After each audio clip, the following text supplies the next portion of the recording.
La storia di Palladio è anche la storia di una città e di un ceto dirigente e di una società cittadina. La città di Vicenza nel Cinquecento. La città di Vicenza nel Cinquecento ha un ceto dirigente particolarmente dinamico e attivo. Ha un ceto dirigente che è culturalmente assai preparato, tra i più preparati del Veneto nel periodo. È un ceto dirigente che ricopre ruoli importanti a livello militare o presso le principali corti europee, comprese quella francese e quella spagnola, o le corti dei principali stati italiani.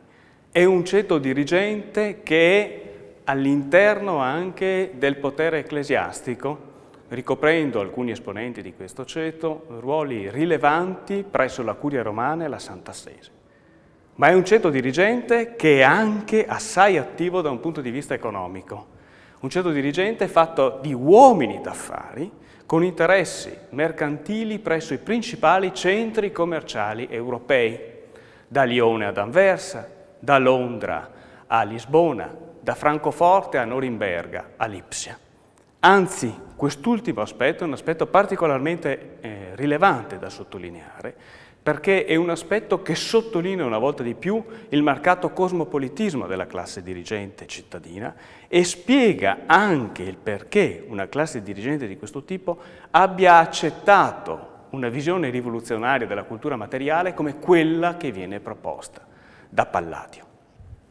Da dove arriva la ricchezza di questo ceto dirigente? Vicenza, già nel XV secolo, è una città dal marcato timbro mercantile. Nel 400 si tratta soprattutto del lanificio.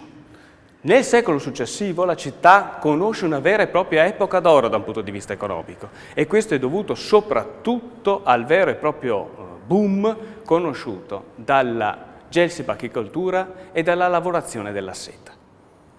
Una lavorazione che fa diventare Vicenza nel Cinquecento la capitale per la produzione di seta di alta gamma, con prodotti che vengono venduti presso i principali empori commerciali europei. Abbiamo numerosissimi committenti palladiani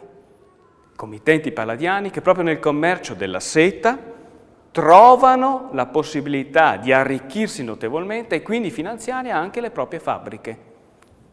Tra questi chi abbiamo? Facciamo alcuni nomi? Abbiamo Giuliano Piovene, committente di Palazzo Piovene all'Isola, purtroppo oggi scomparso, oggi distrutto, il quale commercia dalla Francia alla Germania, assicura navi, produce seta e non solo. Abbiamo Vincenzo Scroffa, il quale ha delle navi che portano il suo nome e che fanno il percorso Venezia-Lisbona-Cadice in continuazione. Abbiamo Bonifacio Poiana, abbiamo Losco Caldogno, abbiamo Biagio Saraceno, di cui c'è rimasto del materiale archivistico eccezionale, lettere commerciali su Lione di grandissimo valore. Abbiamo perfino Paolo Almerico, il committente della Rotonda, che pur essendo un canonico e referendario del Papa, non per questo non commercia in seta e in tessuti a Roma e anche in altre parti d'Europa.